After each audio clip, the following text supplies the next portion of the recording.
आज की कहानी है पुनर्जन्म। चलो अब स्टार्ट करते हैं। गांव के किनारे एक बुजुर्ग किसान रहता था। उसका नाम राहुल था। राहुल जी ने अपना पूरा जीवन खेती में लगा दिया था और उसका समय बेटे पोते और पोतियों के साथ बीतता था। एक दिन एक प्रसिद्ध संत उनके गांव में आए। उनके आगमन की खबर सुनकर राहुल जी उससे मिलने गए।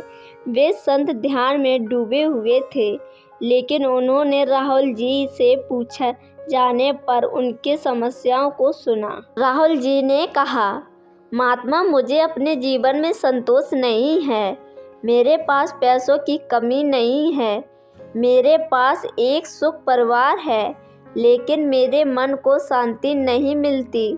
मैंने अपने परिवार के लिए अनेक प्रयास किए हैं, लेकिन मुझे सच्चे सुख की खोज में कोई सफलता नहीं मिली। संत ने राहुल जी की दिशा में देखते हुए कहा, बेटा, सुख और शांति की तलाश अच्छी बात है, लेकिन यह सबके स्वार्थ में आसपास नहीं है। जीवन में सच्चा सुख और शांति मोह और आसक्ति से बाहर है। राहुल जी ने चिंताजनक आवाज से पूछा, महात्मा, तो मुझे यह सुख और शांति कैसे प्राप्त होगा? आप मुझे उसे प्राप्त करने का तरीका समझाएं। संत ने प्रसन्नता के साथ कहा, बेटा, तुम अपने मोह और आसक्तियों से मुक्त होकर भी वास्तविक सुख और शांति प्राप्त कर सकते हो। जीवन के रिश्तों में बंधकर तुम सुख की परेशानियों में फंस जाते हो। चलो, मैं तुम्हें अपने साथ भक्ति के मार्ग पर ले जाता हूँ। ऐसा करने से तुम कष्टों से पूरी तरह मुक्त हो जाओगे। किसान को अपने परिवार से मोह था। वह बोला, महाराज, जरा पोते पोतियों के साथ समय गुजार लूँ, फिर मैं आपके साथ चलूँगा। संत ने कहा, अच्छा, ठीक है।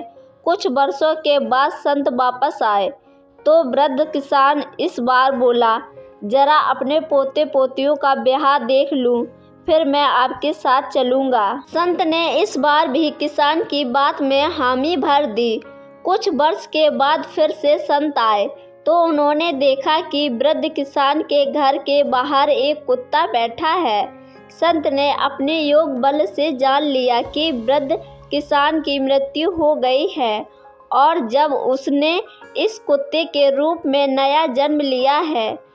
मृत्यु तक रिश्तों में मोह में पड़े रहने से उन्हें कुत्ते का जन्म मिला है। संत ने योग बल से कुत्ते को उसके पुनर्जन्म की याद दिलाई और उससे कहा कि क्या तुम्हें अब मेरे साथ चलना है?